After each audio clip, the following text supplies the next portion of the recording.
রাসূল করিম সাল্লাল্লাহু আলাইহি ওয়াসাল্লাম আখেরি শাবানে খুতবা পেশ করেছিলেন এবং সেই খুতবায় তিনি বলেছিলেন, হে উপস্থিত জনগণ, হে মানব মণ্ডলী, আল্লাহ পাক আমাদের জন্য একটি পবিত্র মাস আমাদেরকে দিচ্ছেন, দান করেছেন, যে মাসটির নাম হচ্ছে রমাদান।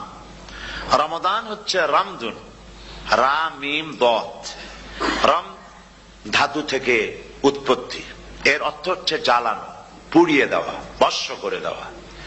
রমাদান, রমজান মুবারকে যারা নাকি সিয়াম সাধনা করে, আত্মত্যাগ করে, অর্থাৎ তিতিক্ষা, ত্যাগ এবং তিতিক্ষা করে, রমজান মুবারকে আল্লাহ পাক যেভাবে রোজা চান ওইভাবে যারা রোজা রাখে, তাদের সমস্ত গুনাহ সমূহকে আগুন যেমন আবর্জনাকে জ্বালিয়ে দেয়, রোজা যদি সঠিকভাবে কারো হয় তাহলে তার গুনাহগুলিকে এইভাবে জ্বালিয়ে ভস্ম করে দেয়।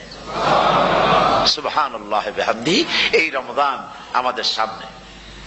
আমি আমার আলোচনার শুরুতে আমি আপনাদের খেদমতে আরজ করতে চাই যে মাসটির মধ্যে আমরা প্রবেশ করতে যাচ্ছি, দুটি জিনিস আমাদের সামনে এখন। একটি হচ্ছে আমরা মাহে রমজানকে ইস্তেকবাল করতে যাচ্ছি, মাহে রমজান আমাদের সামনে। দোয়া করে নেই যে আল্লাহ পাক এই পবিত্র রমজানের সম্মান করার মতো তৌফিক আমাদেরকে দান করো, আর যেভাবে রোজা রাখলে পরে তুমি খুশি হও সেইভাবে আমাদেরকে রোজা রাখার তৌফিক দান করো, বলি আমিন। এটি হচ্ছে সর্বশ্রেষ্ঠ মাস আল্লাহ পাক মুসলমানদের জন্য দান করেছেন। আবারও বলি আলহামদুলিল্লাহ। কোরআন শরীফের মধ্যে আল্লাহ সমস্ত ইবাদতের কথা বলেছেন, কিন্তু ডিটেইলস আলোচনা করেন নাই। হজ করতে হবে, কিন্তু উকুফে আরাফা করতে হবে, রমিয়ে হিজার করতে হবে, রমিয়ে জিবার করতে হবে, তারপরে 7 বার তাওয়াফ করতে হবে, সাফা মারওয়া সাই করতে হবে। এগুলি কিন্তু কোরআন শরীফে আসে নাই, ডিটেইলস আসে নাই। নামাজ পড়তে হবে, কিন্তু জোহরে কয় রাকাত, আসরে কয় রাকাত, মাগরিবে কয় রাকাত, এই রাকাতগুলি কিভাবে বিন্যস্ত করতে হবে কোরআন শরীফে তা আসে নাই, বর্ণনা করা হয়নি। যাকাত দিতে হবে, কিন্তু কত টাকা হলে কত টাকা দিতে হবে, কত মন ধান হলে কতটুকু দিতে হবে, কত ছাগল হলে, কত গরু হলে, কত পরিমাণ সোনা হলে, কত পরিমাণ রৌপ্য মজুদ থাকলে যাকাত দিতে হবে, এর বিস্তারিত বিবরণ কোরআন শরীফে আসে নাই। চিন্তা হতে পারে যে তাহলে এগুলো আমরা পাইলাম কই? আমরা পেয়েছি কোরআনের ব্যাখ্যা হচ্ছে রাসূল করিম সাল্লাল্লাহু আলাইহি ওয়াসাল্লাম, হুজুর এটাকে আমাদেরকে বলে দিয়েছেন। তিনি শারে ছিলেন, শরীয়ত প্রণেতা ছিলেন। তো সমস্ত ইবাদতকে আল্লাহ পাক সংক্ষেপে সংক্ষেপে তিনি আউটলাইন অথবা গাইডলাইন তিনি দিয়েছেন আল্লাহ পাক। রমজান মুবারক হচ্ছে একমাত্র ইবাদত যে রমজান সম্পর্কে আল্লাহ পাক ডিটেইলস পূর্ণ একটি রুকু আল্লাহ পাক আলোচনা করেছেন। সুবহানাল্লাহ। রোজা শুরু করবেন কোনখান থেকে, শেষ করবেন কোথায় গিয়ে, সফরে প্লেনে যখন চলবেন তখন আপনার রোজার অবস্থা কি হবে, যদি দেশে যান তখন কি হবে, অসুস্থ হলে কি হবে, কিভাবে রোজা রাখবেন, কিভাবে রোজা ভাঙবেন, তারপরে কখন শুরু হবে, কখন কি হবে ইত্যাদি বিস্তারিত বিবরণ। রোজার মতো করে এত অন্য কোন ইবাদতের ব্যাপারে আল্লাহ এতটা বলেন নাই যতটা বলেছেন রোজার ব্যাপারে। তাহলে নিশ্চয়ই বুঝতে পারছেন রোজাটা অত্যন্ত গুরুত্বপূর্ণ ইবাদত। সবটাই গুরুত্বপূর্ণ, কিন্তু রোজাটা আল্লাহর কাছে বেশি গুরুত্বপূর্ণ। সুবহানাল্লাহ। আচ্ছা, বেশি গুরুত্বপূর্ণ কেন সে কথা কি বলবো? অবশ্যই বলবো। বেশি গুরুত্ব এই কারণে, আল্লাহ পাক বলেছেন, এটা হচ্ছে হাদিসে কুদসি। আল্লাহ পাক বলেছেন, আস-সাওমু লি ওয়া আনা আজজি বিহি। অন্য রিওয়ায়াতে এসেছে ওয়া আনা উজজা বিহি। আস-সাওমু লি, রোজা হলো আমার জন্য। কে বলতেছেন বলুন তো? আল্লাহ পাক বলছেন রোজা হচ্ছে আমার জন্য, রোজার পুরস্কার আমি দেব। অন্য বর্ণনায় এসেছে রোজা আমার জন্য আর রোজাদারের পুরস্কার আমি আল্লাহ নিজেই পুরস্কার। সুবহানাল্লাহ, সুবহানাল্লাহ। তাহলে প্রশ্ন আসে, আল্লাহ পাক বলছেন রোজা আমার জন্য, আস-সাওমু লি। আল্লাহ তো একথা কোথাও বলেননি আজ-যাকাতুলি, আস-সালাতুলি, আল-হাজ্জুলি। রোজা আমার কি বলে, যাকাত আমার জন্য, হজ আমার জন্য, নামাজ আমার জন্য, একথা কিন্তু আল্লাহ বলেন নাই। অবশ্যই আমরা যাকাত হোক, নামাজ হোক, হজ হোক কার জন্য করি? আল্লাহর জন্য করি। রমজানের ব্যাপারে আল্লাহ খাস করেছেন যে আস-সাওমু লি, রোজা আমার জন্য। এই কথাটার অর্থ কি, তাৎপর্য কি, ব্যাখ্যা কি, সিগনিফিকেন্স কি? এর সিগনিফিকেন্স হচ্ছে এই যে প্রত্যেকটা ইবাদতের দুটি ধরন আছে। কয়টা ধরন বলুন তো? দুটি ধরন। একটি ধরন হচ্ছে বাহ্যিক, আর একটা হচ্ছে আভ্যন্তরীণ। প্রত্যেকটা ইবাদতের দুটি দিক আছে। এক একটা মানুষকে দেখানো আর একটা ভেতরের। যেমন নামাজ, একটি লোক নামাজ পড়ে না, কিন্তু এমন একটা সমাবেশের মধ্যে পড়ে গেছে, সবাই নামাজ পড়ে। এখন আমি যদি নামাজ না পড়ি তাহলে লোকে বলবে কি? তখন উজু আছে কি না আছে দাঁড়ায় গেল আল্লাহু আকবার। তাহলে দেখা গেল নামাজ আল্লাহর জন্য পড়ে, আবার মানুষের জন্য দেখাবার জন্য করে। যাকাত এটা দেয় মানুষে, তার নিয়তটাকে আল্লাহ পাক ভালো জানেন। কিন্তু কিছু লোক তেমন আছে, যাকাতের নামে লুঙ্গি, আমাদের দেশে আছে, এখানে কি করে আমি জানি না, লুঙ্গি শাড়ি কিনে তারপরে বাড়িতে সব জমা করে এরপরে গরিবদের দাওয়াত দেয় এবং সকলকে দেখায় এভাবে লুঙ্গি দিল, শাড়ি দিল, লোকেরা দেখলো যে যাকাত দিল, খুব যাকাত দিয়েছে।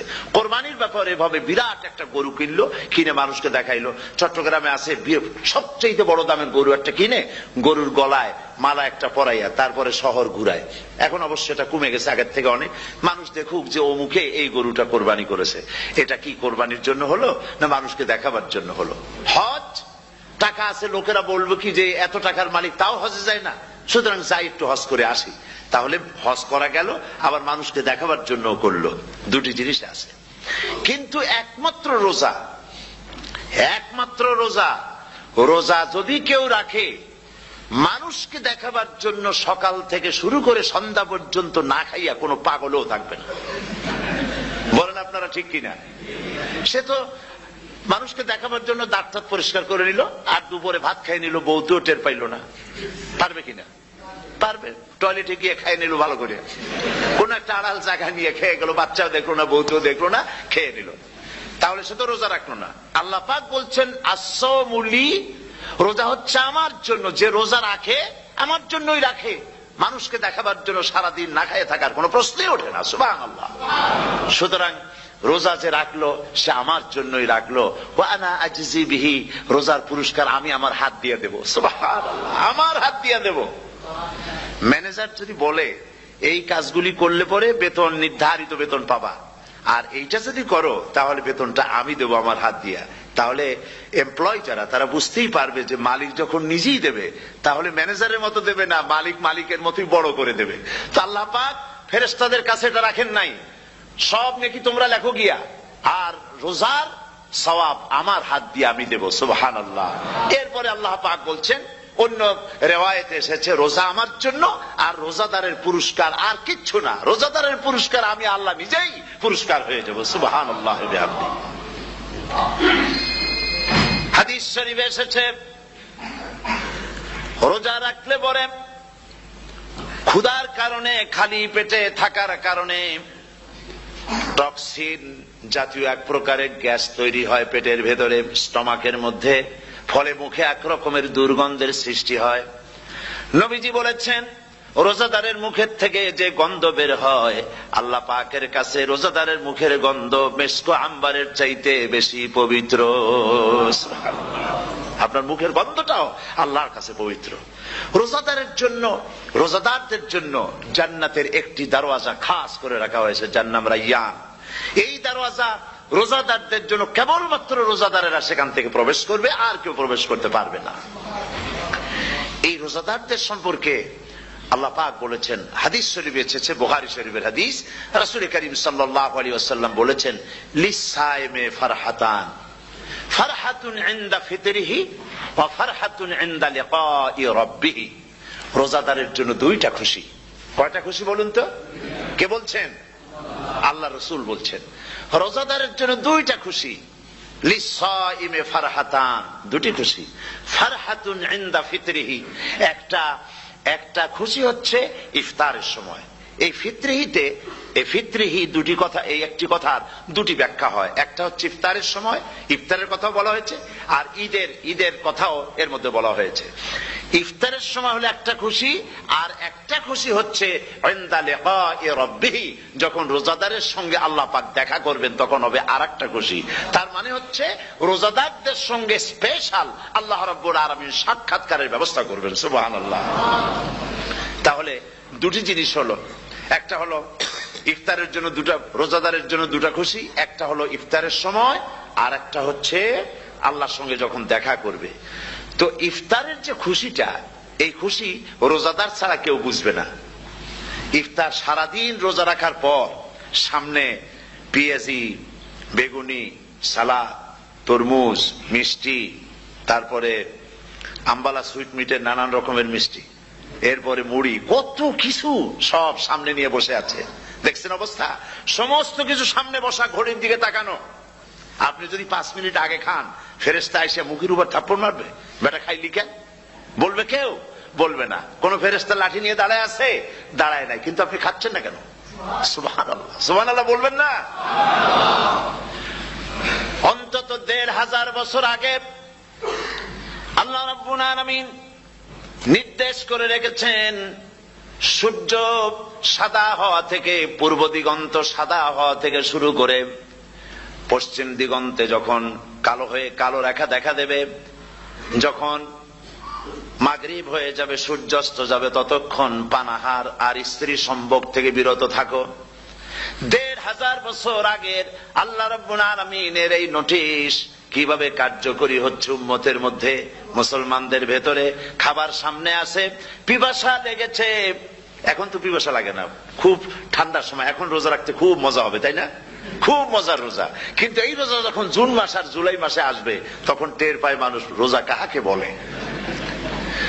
প্রচন্ড পিপাসা, সামনে সব খাবার পড়ে আছে, একটা খাবারের দিকে রোজাদারের হাত যায় না, ঘড়ির দিকে তাকায় আর চুপ করে বসে বসে আল্লাহর জিকির করতে থাকে। আল্লাহ কয়, ফেরেশতারা দেখ, এই বান্দা বানাইতে নিষেধ করছিলি, সুবহানাল্লাহ।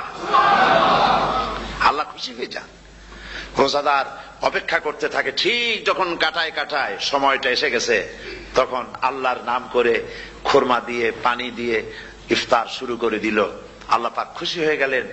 এই যে ইফতার, সারাদিন রোজা রাখা ইফতার করায় যে মজা, রোজা রাখলো না এরকম লোকেরাও কিন্তু ইফতার করে, করে না? পুরান ঢাকায় আছে, ঢাকার তো কয়েকটা এলাকা আছে, পুরান ঢাকার লোকেরা নাকি বলে যে, যারা রোজা রাখে না তারা বলে যে, রোজা না রাখে একরকম পাপ করছি, আর ইফতার না করে কবিরা গুনাহ করবো নাকি, ইফতার তো করাই লাগবে। তো খুব মজা করে ইফতার করে তারা। তো সারাদিন রোজা রেখে পেঁয়াজি, ছোলা, বুট, মুড়ি খাওয়ায় যে মজা, সারাদিন ভাত খাইয়া তারপরে ইফতারে শরীক হওয়া, ছাগলে ঘাস খাইলে যেমন লাগে ওইরকম তার মুখে লাগে, এই মজা পাবে না। রোজাদারের যে মজা লাগে সেই মজা সে পাবে না। সারা মাস রোজা থাকার পর, আল্লাহর হুকুম মেনে সারা রাত রোজা রাখার পর, তারপরে ঈদের দিনে জামা কাপড় পরিষ্কার করে, শেরওয়ানি গায়ে লাগাইয়া, পাঞ্জাবি পরে, আতর মেখে, এরপরে ঈদের জামাতে যখন দাঁড়ায় যায়, সে যে মজা পায়, সারা মাস রোজা রেখে ঈদের জামাতে গিয়ে সে যে মজা পায়, যে রোজা রাখলো না, ঈদের দিনে খুব জামা, পাজামা, সেন্ট এগুলো মেখে টেকে প্রথম কাতারে গিয়ে দাঁড়ায় গেছে, ও সেই মজা পাবে না। ওর মনের মধ্যে একটা চোর চোর ভাব থেকেই যায়। সে মনে মনে ভাবে, এই জামাত আমার না, জোর করে আসছি, এইখানে দাঁড়াবার যোগ্যতা আমার নাই। মনের মধ্যে সে একটা অপরাধী ফিল করে, সে ফিল করতে থাকে। সুতরাং রোজাদারের জন্য দুইটা খুশি, একটা হচ্ছে ইফতারের সময়, আর একটা খুশি হবে যখন আল্লাহ তাদেরকে দেখা দেবেন। সুবহানাল্লাহ। এই রোজা আল্লাহ পাক দান করেছেন। আচ্ছা, কি জন্য রোজা আমাদের দিলেন? এই জন্য দিয়েছেন যে একটা মাস পৃথিবীর মুসলমানরা না খেয়ে থাকুক দিনের বেলায়, ওই না খেয়ে থাকার যে খাবারগুলি বাঁচবে, এগুলি আল্লাহ অন্য কোন এলাকার মানুষদের খাওয়াবেন নাকি? এই জন্য করেছেন রোজা, এজন্য করেন নাই। রোজার ফজিলত আল্লাহর নবী বলেছেন, রমজান মুবারকের এত ফজিলত, মানুষ যখন কোন ইবাদত করে, আল্লাহ পাক সেই ইবাদতের নেক আমলের সওয়াব 10 থেকে শুরু করে 700 পর্যন্ত বাড়ায় দেন। 10 থেকে শুরু করে 700 করে 700 বাড়ায় দেন, ইল্লা সাওম, রোজা ছাড়া। নবীজি বলেছেন, রমজান মুবারকে কেউ যদি একটি নফল কাজ আদায় করে, একটি নফল ইবাদত করে, অন্য মাসের একটি ফরজ আদায় করার সওয়াব আল্লাহ পাক নামায় আমলে দিয়ে দিবেন। রমজান মুবারকে কেউ যদি একটি ফরজ আদায় করে, অন্য মাসের 70টি ফরজ আদায় করার মতো সওয়াব আমল নামায় আল্লাহ দিয়ে দিবেন। সুবহানাল্লাহ। এই মাস আমাদের সামনে, আল্লাহু আকবার বলি, আল্লাহু আকবার বলি, আলহামদুলিল্লাহ। এই পবিত্র মাস আমাদের সামনে। এই মাসে এত সওয়াব, নফল হয় ফরজের মতো, আর ফরজ হয় 70টা ফরজের মতো। এত সব কেন হইল? আমরা না খেয়ে থাকি সেই জন্য নাকি? বলতে পারেন কেন হলো? একটি কারণ, শাহরু রমাদান আল্লাযী উনজিলা ফীহিল কুরআন। সুবহানাল্লাহ বলবেন না? এই রমজান মাস হচ্ছে সেই মাস যে মাসে আল্লাহ রাব্বুল আলামিন কোরআনে কারীমকে নাজিল করেছেন। এই মাসের মধ্যে একটি রাত আছে খায়রুম মিন আলফি শাহর, যে রাতটি 1000 মাসের চাইতে বেশি গুরুত্বপূর্ণ আল্লাহর কাছে। সুবহানাল্লাহ। একটি রাত 1000 মাসের চাইতে গুরুত্বপূর্ণ। 1000 মাস ক্যালকুলেটর দিয়ে হিসাব করলে দেখা যায় যে 1000 মাসে 83 বছর 4 মাস হয়। তাহলে তার অর্থ কি এই যে একটানা 83 বছর 4 মাস ইবাদত করলে যে সওয়াব হবে, এই রাত্রে ইবাদত করলে সেই সওয়াব হবে? হতে পারে, এরকম হতে পারে, কিন্তু ব্যাখ্যাটা কি? ব্যাখ্যাটা হচ্ছে আরবিতে আলফুন শব্দ দিয়ে 1000 বোঝানো হয় না।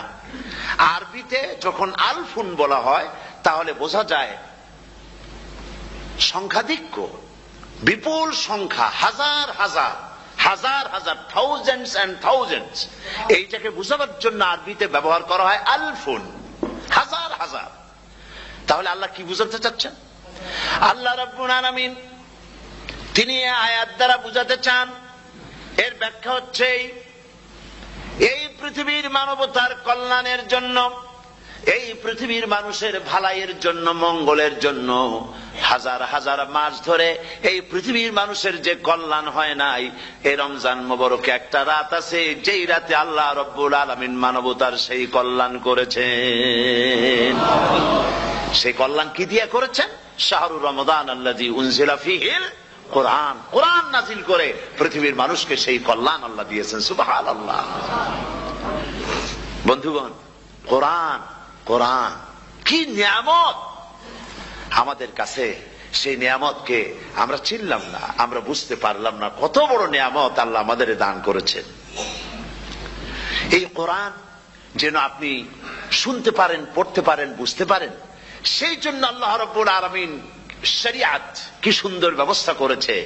কোরআন শোনার জন্য রমজান মুবারকে তারাবিহের নামাজের ব্যবস্থা করা হয়েছে। সুবহানাল্লাহ, সুবহানাল্লাহ। যারা সব সময় পড়তে পারেন না, কোরআন তেলাওয়াত জানেন না, অথবা সারা বছরও এক খতম কোরআন শরীফ পড়া হয় না, শরিয়াত কি সুন্দর বিধান করলো যে আপনি যেন 30 পারা কোরআন শরীফ শুনতে পারেন। এই ব্যবস্থা তারাবিহের নামাজের মধ্যে শরিয়াত করে দিয়েছে। আলহামদুলিল্লাহ, আলহামদুলিল্লাহ।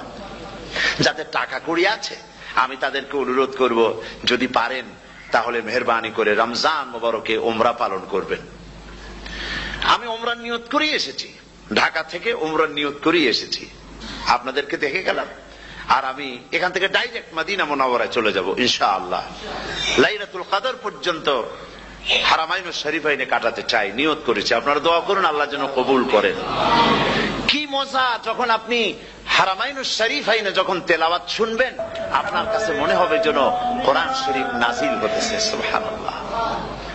সেখানে তো নামাজের পরে হাত তুলে মোনাজাত করা হয় না, শুধুমাত্র রমজান মুবারকে বেতেরের নামাজের মধ্যে ইমাম সাহেব হাত তুলে মোনাজাত করেন। গত বছর রমজান মুবারকের লাইলাতুল কদরে আমি ছিলাম, গত কয়েক বছর ধরে আল্লাহ যাওয়ার তৌফিক দিয়েছেন দয়া করে। সেখানে লাইলাতুল কদরে পত্রিকাগুলি লিখেছে 30 লাখের উপরে লোক ছিল মক্কা শরীফের, হারাম শরীফে 30 লাখের উপরে। যখন তেলাওয়াত হচ্ছে, মোনাজাত করতেছেন ইমাম সাহেব কাঁপতেছেন, মোনাজাত করতেছেন, কাঁদতেছেন, আর গোটা হারাম জুড়ে কান্নার রোল পড়ে গিয়েছে। কিভাবে কাঁদতেছেন! সারাদিন মানুষ রোজা রেখে তারপরে ইফতার করতে যখন বসে, আমি সেই জান্নাতের কথা কেমনে আপনাদের বুঝাবো? রসগোল্লা কেমন লাগে বক্তৃতা দিয়ে 6 ঘন্টা বক্তৃতা দিয়েও বুঝানো যাবে না। যদি মুখের মধ্যে ঢুকাইতে পারি তাহলে বুঝবেন যে মজাটা কি। এটা তো আমি বুঝাইতে পারবো না কি মজাটা লাগে। সারাদিন রোজা রাখার পর সমস্ত লক্ষ লক্ষ মুসল্লিরা বসে আছে মক্কা শরীফে, কাবা শরীফ সামনে, এখানে বসে আছে। রোজাদারের সামনে আছে জমজমের পানি আর মদিনা মুনাওয়ারার খুরমা। আল্লাহর ঘর সামনে, জান্নাতের থেকে আর কাকে বলে! সুবহানাল্লাহ। আর মসজিদে নববীর ভিতরে মদিনার আকর্ষণ কাশাস আলাদা। মদিনা শরীফের আপনাকে যদি পাইয়া যায় কোন আরব, কোন মাদানী, আপনারা ছাড়বেই না, আদর করে পাশে বসাবে, তোমারে আমি এই জিনিস খাওয়াবো, এইটা দিয়ে ইফতার করাবো, আমার কাছ দিয়ে তুমি উঠতেই পারবে না।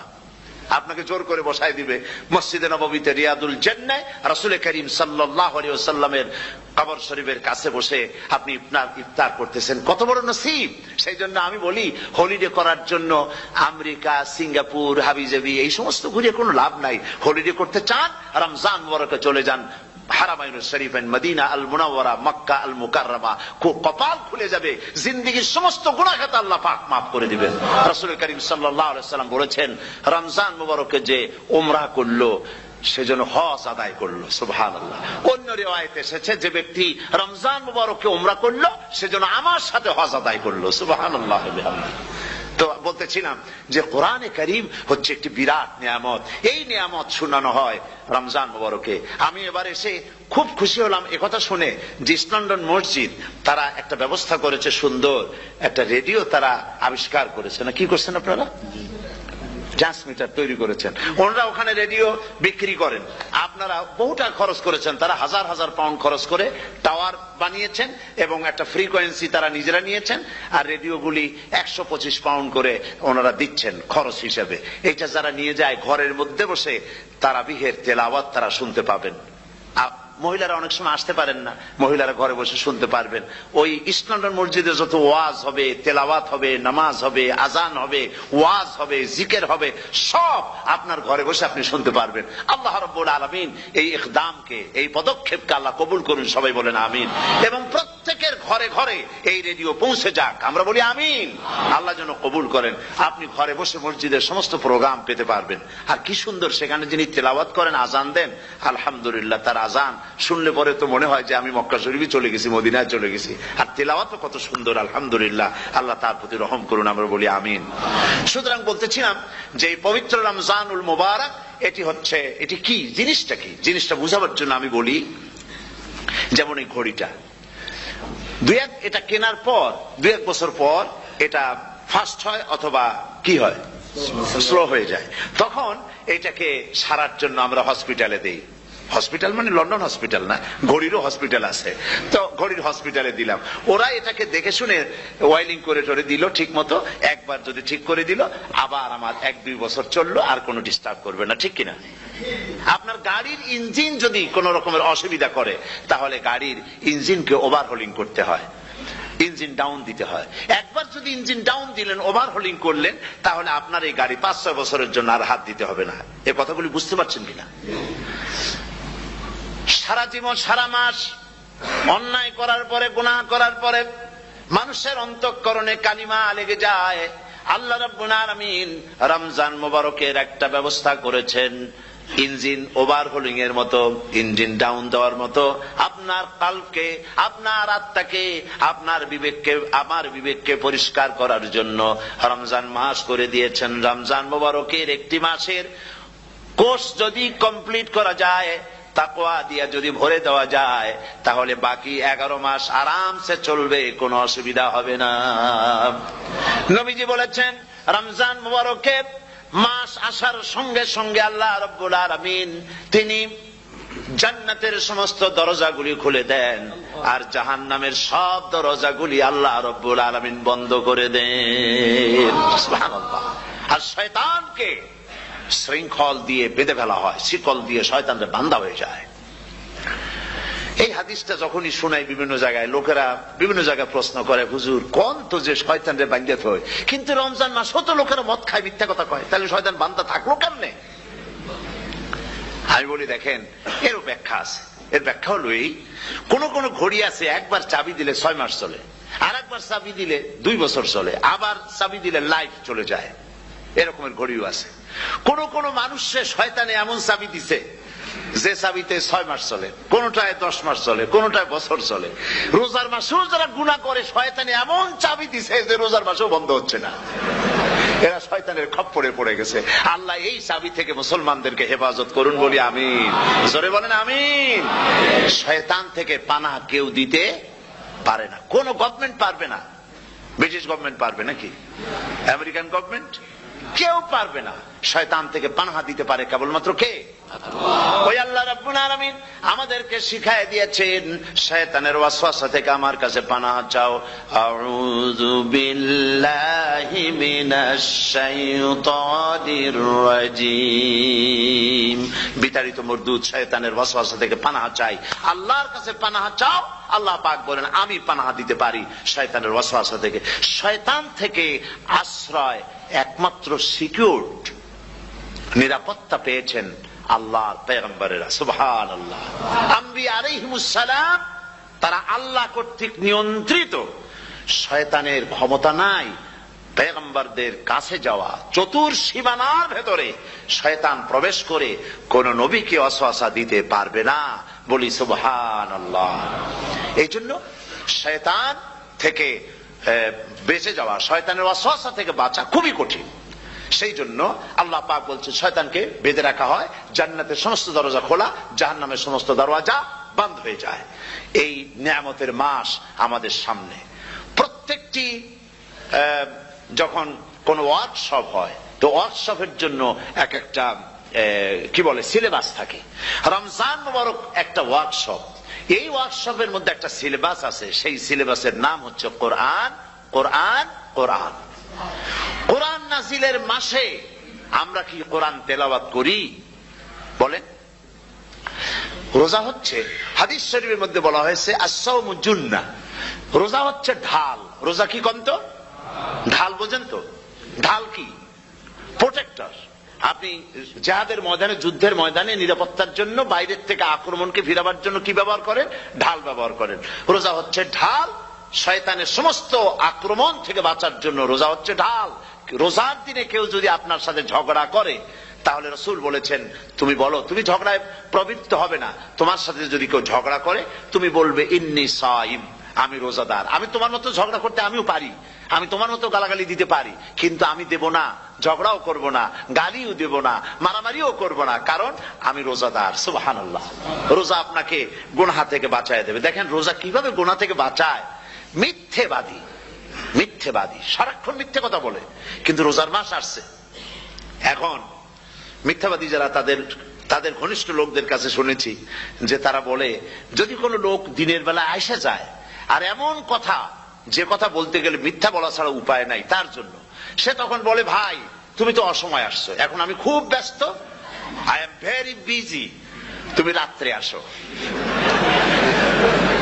কথা বুঝতে পেরেছেন তো? রোজা হচ্ছে কি? রোজাটা কি বলে? ঢাল। কোন মেয়ে লোকের দিকে চোখ পড়লো, আহা আমি তো রোজাদার, চোখকে সাথে সাথে নিচে নামায় ফেললো। গানের আওয়াজ আসলো, আমি তো রোজাদার, সে গানটা শুনলো না। কাজী সমস্ত গুনাহ থেকে বাঁচার জন্য রোজা একটা বিরাট হাতিয়ার। সুবহানাল্লাহ। এই মাসে আল্লাহ রাব্বুল আলামিন এই মাসটা, এই রোজাটা কেন দিয়েছেন? লাআল্লাকুম তাত্তাকুন। ইয়া আইয়ুহাল্লাযীনা আমানু কুতিবা আলাইকুমুস সিয়ামু কামা কুতিবা আলাল্লাযীনা মিন ক্বাবলিকুম লাআল্লাকুম তাত্তাকুন। হে বিশ্বাসীরা, তোমরা যারা ঈমান এনেছো শোনো, আমি রোজাকে তোমাদের জন্য ফরজ করেছি যেমন করে ফরজ করেছিলাম তোমাদের পূর্বপুরুষদের উপরে। রোজা শুধু আমাদের উপরে ফরজ হয়েছে তা না, আমাদের আগে যারা যেসব নবীরা আসছিলেন তাদের উপর রোজা কি ছিল? ফরজ ছিল। সুতরাং এই রোজা তোমাদের উপরে ফরজ, এই জন্য লাআল্লাকুম তাত্তাকুন, যাতে করে তোমরা কি হতে পারো? পরেজগার হতে পারো। কি হতে পারো? পরেজগার, মুত্তাকি হতে পারো, আল্লাহকে ভয় করতে পারো। একমাত্র আল্লাহ